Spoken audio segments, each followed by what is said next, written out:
Where did you guys do your undergrads? Well, I it's been a while. I graduated in 2013 Okay, from College of Maryland. Okay, where was it?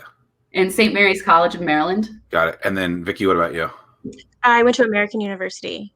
I graduated in 2015. Okay, so a 5 and 7 year kind of delta between. Well, I don't know when you guys started at W&M MBA, but like what was what you guys do in between then to then decide to then go? Oh yeah. An MBA, is that a traditional track? Like I'm the only person here that will never have an MBA because Tim has one, but I have one at the School of Hard Knocks, right? Yeah, you can't join the club. No, so I like to joke I majored in people for undergrad, so I double majored in religious studies and psychology, and kind of accidentally wound up doing advertising and really enjoyed it.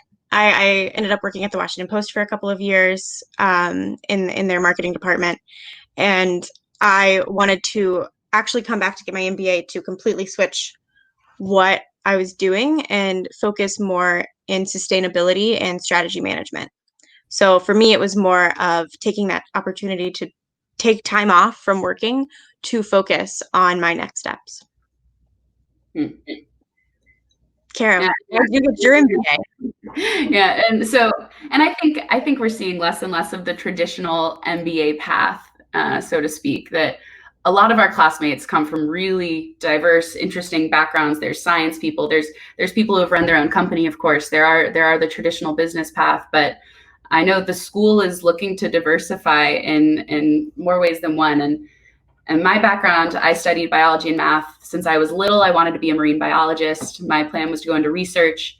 I got to do that for a while. I got my master's in fisheries science. I got to do some research with the Smithsonian. I realized that I did not necessarily want to be a researcher the rest of my life, but I still love science. So I joined the Peace Corps. I was volunteering in the Philippines for 2.5 years. And when I was finishing that up, I realized that the skills that I was missing were business related, that the way that I could help in the way that I wanted to help, I wanted to learn more about marketing and finance, and W&M MBA had a really great opportunity. So it was a surprise for basically everybody that I know that I would go to business school, but I think I'm becoming less of the exception these days. From the Philippines to Williamsburg, Virginia. Well, I'm originally from Virginia, so it's a homecoming. Do you guys both grow up in the kind of DC metro area, or you guys just No, I'm from Kentucky. Okay. I'm actually visiting my parents right now, so I'm currently in the Bluegrass State. Bluegrass State, got it. So what year in the MBA? So is an MBA what, 2 years, 3 years? How does that work? 2 years. And so where are you guys in that first year, second year? Halfway through, yeah. Rising second years. Yeah. Okay, and so as students that are going through this, where you're paying for a specific thing, right? And then now you're axed, basically, and it completely says, hey, like this thing that I'm paying for, which is tens of thousands of dollars is my guesstimation. I don't know exactly how much it costs, but like, how does that make you feel to be like, hey, like I got this thing and now I don't know what to do with it. Is it still going to work? Like, where did you guys think about that in the whole situation? Well, I think there's definitely, we can't speak for all of our classmates. There's a lot of different feelings. Yeah, but you guys individually, as a student going through that, like how does paying for something? Well, individually, I've said a few times, I have connected with more of my classmates, with more of my professors, with more of the W&M MBA resources since COVID-19 hit than I ever did before. The most valuable thing people talk about with MBAs is the network and gaining access to a really good, strong network. And that's what allowed us to do this, and that's what keeps us going. Yeah, and it almost felt as though, especially for connections we were making outside of the classroom, the distance actually shortened, right? So, beforehand, it would have been a lot harder to get someone on the phone, or, we've built this connection with SBDC, and Jim Carroll lives pretty far away from us. There's no way we would have ever met him, but instead we were Zooming with him all the time. And so it's like, it was a situation that actually almost allowed networking to be easier in some ways, because you can convince someone to get on a call for 30 minutes versus driving. So it's like you have to be creative. It definitely looks different.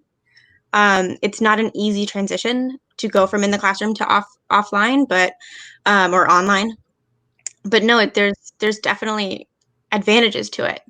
Yeah, it's interesting. Since the beginning of this, I've been saying that people we're showcasing too much of a negative of this instead of a potential positive, right? So a lot of people will sit and ask for, maybe they'll pray or they'll ask for a new thing, right? And they have this envision of what that thing looks like, but they don't really know what it looks like. And then somehow this thing pops up and it's presenting that new thing to them, which is ultimately what they've been looking for. And it doesn't necessarily look the way they want. So they're like, they frown upon it. They don't like it. They don't want it. When in all reality, that is that new thing, that new opportunity that they're looking for. And so I think that's, from a positivity standpoint, that's definitely something that I think more needs to come out of it. Obviously, there are tremendously negative things that are going on with this. And I don't want to like say that that's not happening, but this is a restart in many opportunities, and a lot of restarts that a lot of people have been looking and asking for. And it's like, here it is, like, this is what you wanted. So make the best of it. And I think that's important. And it seems like with you ladies, that's something that definitely has happened for those who stand up, are in the driver's seat and raise their hand. Now, there's plenty of people that are probably classmates of yours and classmates of would-be's across the country, of people just complaining about stuff. Oh, this is whatever. But you guys seem to be having a very positive and driver's seat mindset, and I appreciate that. Yeah. Thank you. Yeah, we throw around the phrase a lot that, you know, we're all in the same ocean, but we're not necessarily in the same boat, kind of thing. That, you know, we're going through this, but you know, we recognize that because we're domestic students, because we have the things set up that make all of this possible, we definitely have an advantage that, you know, it feels like it's our duty to take advantage of the time that we now have, the resources that are still available to us. So we're just doing what we can.